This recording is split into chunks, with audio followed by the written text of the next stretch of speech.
አክብሮታዊ ሰላምታችን በያላችሁበት ይድረሳችሁ ውድ የጂኤምኤን ቴሌቪዥን ተመልካቾቻችን እንደምን አመሻችሁ። ሀገር አቀፍና ዓለም አቀፍ መረጃዎችን በዓለም ዙሪያ ከ16 በላይ በሆኑ ቋንቋዎች ተደራሽ የሚያደርገው ጂኤምኤን ቴሌቪዥን ዛሬም ለለውጥ ይሰራል በሚለው መርሁ ወቅታዊ መረጃዎችን አቀናጅቶ ይዞላችሁ ቀርቧል። ላይክ፣ ሼር፣ ሰብስክራይብ በማድረግ ቤተሰብ ሁኑ እያልኩ አርዕስቶችን ላስቀድም። የሀገራት የልማት ጉዞ ጠንካራ ተቋማትን የህዝብ ተሳትፎንና የዲሞክራሲ ባህልን መገንባት የሚጠይቅ እንደመሆኑ ኢትዮጵያ ያከናወነችው ሰባተኛው ጠቅላላ ምርጫ የእድገት ጉዞዋ ጉልህ ምዕራፍ ሆኖ ተመዝግቧል ተባለም። ከውጭ አሜሪካ ኢራንን ከዓለም አቀፍ ኢኮኖሚ ለማግለል ያለመ ነው የተባለለትን ማዕቀብ ይፋ ማድረጓን ተከትሎ ኢራን የተጣለባትን ማዕቀብ መቋቋም እንደምትችል አስታወቀች። እነዚህና መሰል አጫጭር ጉዳዮችን እያደረስን ቆይታ እናደርጋለን። እስከ ፍጻሜው ድረስ አብራችሁን ቆዩ። የሀገራት የልማት ጉዞ ጠንካራ ተቋማትን የህዝብ ተሳትፎንና የዲሞክራሲ ባህልን መገንባት የሚጠይቅ እንደመሆኑ ኢትዮጵያ ያከናወነችው ሰባተኛው ጠቅላላ ምርጫ የእድገት ጉዞዋ ጉልህ ምዕራፍ ሆኖ ተመዝግቧል ተባለ።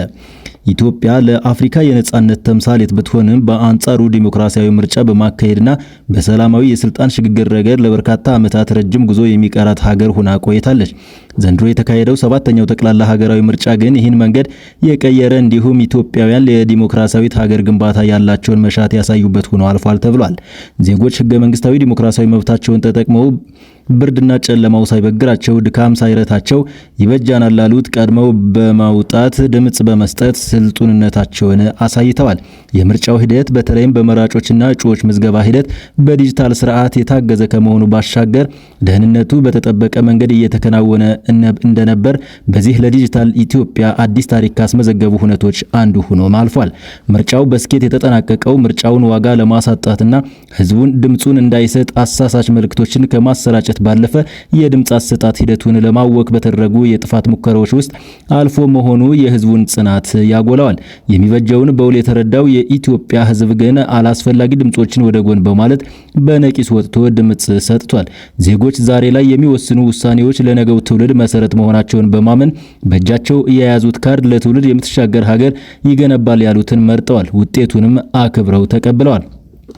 ሀገር በጠመንጃና በጦርነት ሳይሆን በሰላማዊ ምርጫ እንዲሁም ሐሳብ በሚሸጥበት በምክክር ሂደት እንደምትገነባ በመገንዘብ ዜጎች ይህንኑም አድርገዋል። ከተለያዩ ሀገራት ምርጫውን ለመታዘብ የመጡ ልዑካን ጭምር በህዝቡ ንቁ ተሳትፎ ተደንቀው ኢትዮጵያና ህዝቧ ሊኮሩ ይገባል ሲሉ ምስክርነታቸውን ሰጥተዋል። ይህ ዜጎች በሀገራቸው ጉዳይ ላይ የባለቤትነት ስሜት በመያዝ ኃላፊነታቸውን እየተወጡ መሆናቸውን፣ ሐሳባቸውን ዋጋ እንዳለው ማማናቸውንና ከምንም በላይ ለለውጥ ያላቸውን ተነሳሽነት የሚያሳይ ነው ብለዋል። በተጨማሪም ህዝቡ በገለልተኛ ተቋማት ላይ ያለውን እምነት ያጠናቀረበት ተቋማትም የተጣለባቸውን እምነት በአግባቡ መወጣት እንደሚችሉ ያሳዩበት አጋጣሚ ሆኖ አልፏል። ይህም ኢትዮጵያ የጀመረችውን የልማት ሀገር ግንባታ ስራዎች በተገቢው አቅጣጫ ለማስኬድ ምቹ ሁኔታን ፈጥሯል። በመሆኑም የምርጫው ሂደት ህዝቡ በድምጹ ከመረጠው መንግስት ጋር የሀገር ግንባታ ውል የሰራበትና ለልጆቹ የሚያወርሳትን ኢትዮጵያን የከተበባት ሆኖ ተመዝግቧል። ሐሳብ የችግር መፍቻ የመጀመሪያ መንገድ በመሆኑ ኢትዮጵያ ያሸነፈችው ዛሬ ሳይሆን ጦርነት አልበጀንም ብላ ዲሞክራሲያዊ ምርጫና ምክክርን ስትወጥን ነው። በዚህም ኢትዮጵያና ዜጎቿ አሸናፊነታቸውን አሳይተዋል። በምርጫና በምክክር ሂደቱ የተገለጡት መልኮችም የዜጎች ዝማኔ ማሳያ መሆናቸው ተጠቁሟል። አሜሪካ ኢራንን ከዓለም አቀፍ ኢኮኖሚ ለማግለል ያለመ ነው የተባለለትን ማዕቀብ ይፋ ማድረጓን ተከትሎ ኢራን የተጣለባትን ማዕቀብ መቋቋም እንደምትችል አስታወቀች። የኢራን የኢኮኖሚ ሚኒስቴር አሊ ማዳንዛዴህ ቴህራን ለማዕቀቡ ሙሉ ዝግጅት ማድረጓን የገለጹ ሲሆን እርምጃው ለአሜሪካ ሽንፈት የሚያስከትል ነው ብለዋል። በርካታ አዳዲስ እርምጃዎችን ይፋ ያደረጉት የአሜሪካ የግምጃ ቤት ኃላፊ ስኮት ቤሰንት ከኢራን ጋር የፋይናንስ አጋርነት ያለው ማንኛውም ሀገር እንደሚገለልና ግንኙነታቸውን ለማቋረጥ ፈቃደኛ ያልሆኑ ባንኮችና የንግድ ተቋማትም የዚህ መገለል ሰለባ እንደሚሆኑ አስጠንቅቀዋል። እነዚህ እርምጃዎች የተወሰዱት ግጭቱን ለማስቆም ከሚደረገው ጥረት ጋር በተያያዘ ከዋይት ሃውስ በኩል የተስተዋሉ የአቋም ለውጦችና የተራዘሙ የጊዜ ገደቦችን ተከትሎ ነው። ቤሰንት የተወሰደውን እርምጃ በኢራን ላይ የተቃጣ እስካሁን የታየው እጅግ ግዙፍ የፋይናንስ ጥቃት ሲሉ ገልጸውታል። የኢራን ዋነኛ የንግድ አጋሮች ቻይና፣ ቱርክና የተባበሩት አረብ ኤሚሬቶች ሲሆኑ ኤሚሬቶች ባለፈው ሳምንት ከቴህራን ጋር የነበራትን ማንኛውንም የንግድና የፋይናንስ እንቅስቃሴ ማቋረጧን አስታውቃለች። ይሁን እንጂ የአሜሪካው ውሳኔ ይፋ በተደረገበት በሰዓታት ልዩነት ውስጥ ኢራን የንግድ አጋሮቿ የንግድ ልውውጣቸውን አጠናክረው እንደሚቀጥሉ እምነት እንዳላት ገልጻለች ሲል ቢቢሲ በዘገባው አስፍሯል። የቻይና የውጭ ጉዳይ ሚኒስቴር በበኩሉ ማዕቀቦችና የማስገደጃ ጫናዎች ፋይዳ እንደሌላቸው ገልጾ ቤጂንግ ጥቅሟን ለማስጠበቅ አስፈላጊውን ሁሉ እንደምታደርግ አስታውቀዋል። ጦርነቱ በዓለም አቀፍ ደረጃ የነዳጅ ዋጋ እንዲንር ያደረገ ሲሆን ኢራንም ለቅርብ ጊዜ ዛቻ በሰጠችው ምላሽ ጦርነቱ የሚቀጥል ከሆነ ከአካባቢው የሚወጣውን ማንኛውንም የነዳጅ ኤክስፖርት እንደማታቋርጥ አስጠንቅቃለች። በኤአይ የተሰሩ ሙዚቃዎች በአውስትራሊያ በሙዚቃ ሰንጠረዥ አይካተቱም ተባለ። ሙሉ በሙሉ ወይም በአብዛኛው በኤአይ የተሰሩ ሙዚቃዎች በአውስትራሊያ የሙዚቃ ሰንጠረዥ ውስጥ እንዳይካተቱም ታገዱ። በመሆኑም ከዚህ ሳምንት ጀምሮ በሙዚቃ ሰንጠረዥ ውስጥ የሚካተቱ ሁሉም ሙዚቃዎች በአብዛኛው በሰው አቅም የተሰሩ መሆን ይኖርባቸዋል ተብሏል። የአውስትራሊያ የሙዚቃ ማህበር አዲሱ ደንብ የሰውን ተፈጥሯዊ ጥበብ ለማሳደግ ይረዳል ሲልም አክሏል። የኤአይ ሙዚቃዎች በሙዚቃ ሰንጠረዥ ውስጥ እንዳይካተቱ የሚከለክለው ደንብ የወጣው አውስትራሊያዊው ዲጄ ጆሽ ፋውዝ የማዶናን ላይክ ኤ ፕሬየር የተባለ ሙዚቃ በኤአይ በድጋሚ ከሰራው በኋላ ውዝግብ መፍጠሩን ተከትሎ ነው። የሙዚቃ ስራው በአገሪቱ የሙዚቃ ሰንጠረዥ ላይ ሁለተኛ ደረጃ ላይ ተቀምጦ ነበር። ሙዚቃው በሬዲዮ ጣቢያዎች ላይ በተደጋጋሚ ሲጫወት የነበረ ሲሆን በስፖቲፋይ ብቻ ከ48 ሚሊዮን በላይ ጊዜ ተደምጧል።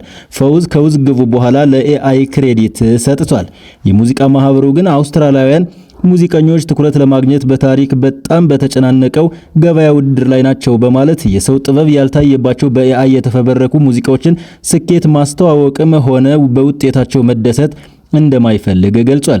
በአዲሱ ደንብ መሰረት ሙዚቃ ለመስራት በኤአይ መደገፍ የሚችል ቢሆንም ግጥሙ በሰዎች የተጻፈ በድምጻቸውና በትክክለኛ የሙዚቃ መሳሪያዎች የተሰሩ መሆን አለባቸው። አውስትራሊያ እንዲህ አይነት እርምጃ የወሰደች የመጀመሪያዋ ሀገር አይደለችም። በዚሁ የአውሮፓውያኑ ዓመት መጀመሪያ ላይ አንድ በኤአይ የተሰራ ሙዚቃ ከስዊድን የሙዚቃ ሰንጠረዥ ላይ እንዲወርድ ተደርጓል። ሐምሌ ወር ላይ ደግሞ ዓለም አቀፍ የሙዚቃ ፌዴሬሽን የሙዚቃ ሰንጠረዥ ውስጥ ለማካተት በላቲን አሜሪካ፣ መካከለኛው ምስራቅና አፍሪካ እንዲሁም በደቡብ ምስራቅ ኤዥያ ላይ የኤአይ መመሪያዎች ጥቅም ላይ እንደሚውሉ አስታውቋል። በፌዴሬሽኑ መመሪያ መሰረት የተሻሻለው ደንብ የስርጭትና የደረጃ ሰንጠረዦችን ሚዛን የማዛባት ስጋት የሚፈጥሩ ሙዚቃዎች መካተት እንደሌለባቸውም ገልጿል። ፕሬዚዳንት ትራምፕ በህዝብ ዘንድ ያላቸው ተቀባይነት ባሽቆለቆለበት በዚህ ጊዜ አሜሪካ በኢራን ላይ ለምታካሂደው ጦርነት የሚሰጠው የህዝብ ድጋፍ መቀነሱን የህዝብ አስተያየት መለኪያ አመላከተም።